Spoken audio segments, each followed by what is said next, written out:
সামন্তক চাই গম পাই সামন্তকে আমাৰ প্ৰযোজক এতিয়া আমি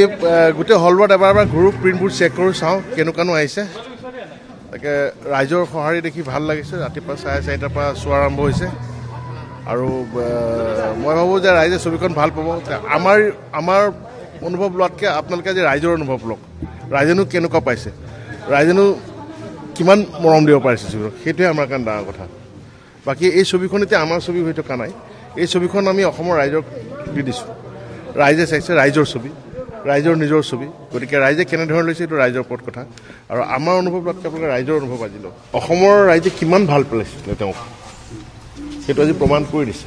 আৰু তেওঁ যে অসমৰ কাৰণে বহুতখিনি কৰি থৈ গৈছে তেওঁৰ প্ৰমাণ হৈছে আজি বহুত কথাই প্ৰমাণ হৈছে ৰাতিপুৱা বৰষুণ থাকে বহুত কথাই কৈছে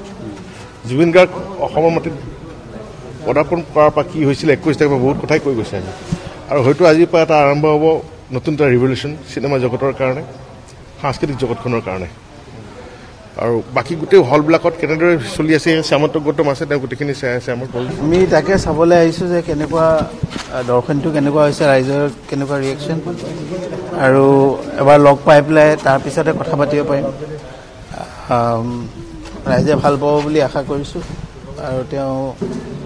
তাকে চাবলৈ আহিছে এইটো অসমীয়া ছবি জগততে বিৰল নিশা উজাগৰে থাকি চিনেমা চাবলৈ আহিছে অসমীয়া চিনেমা সেইটোকে তাকে এই গোটেই কথা প্ৰতিটো কথাই বিৰল হৈছে আৰু প্ৰতিটো কথাই সুকীয়া হৈছে কাৰণ এইটো জুবিন গাৰ্গৰ লগত হোৱা কথা তো তেওঁ কিমান ভাল পাইছিলে অসমক আৰু অসমৰ মানুহে তেওঁক কিমান ভাল পায় এই কথাটোৱে প্ৰমাণ দিছে গতিকে এতিয়া বেছি নকওঁ আমি এবাৰ চাই লওঁ চাই পেলাই কথা পাতিম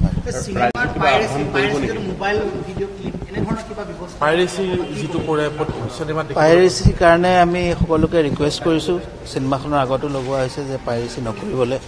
কাৰণ এইখন চিনেমা যদি পাইৰেচি হয় জুবিন গাৰ্গে বিৰাট কষ্ট পাব সকলোৱে কষ্ট পাব গতিকে নকৰিবলৈ ৰাইজক অনুৰোধ গৰিমা শইকীয়া ক'ত উপস্থিত থাকিব তেওঁ আজিতো ঘৰতে আছে আমি যাম ইয়াৰ পাছত আৰু পৰৱৰ্তী সময়ত কেতিয়া ক'ত তেওঁ চাই সেইটো কথা আপোনালোকে গম পাব আপোনালোকৰ টীমে ক'ত কেতিয়া চাব আমাৰ টীমে এতিয়ালৈকে আমি বেলেগ বেলেগ জেগাত যিহেতু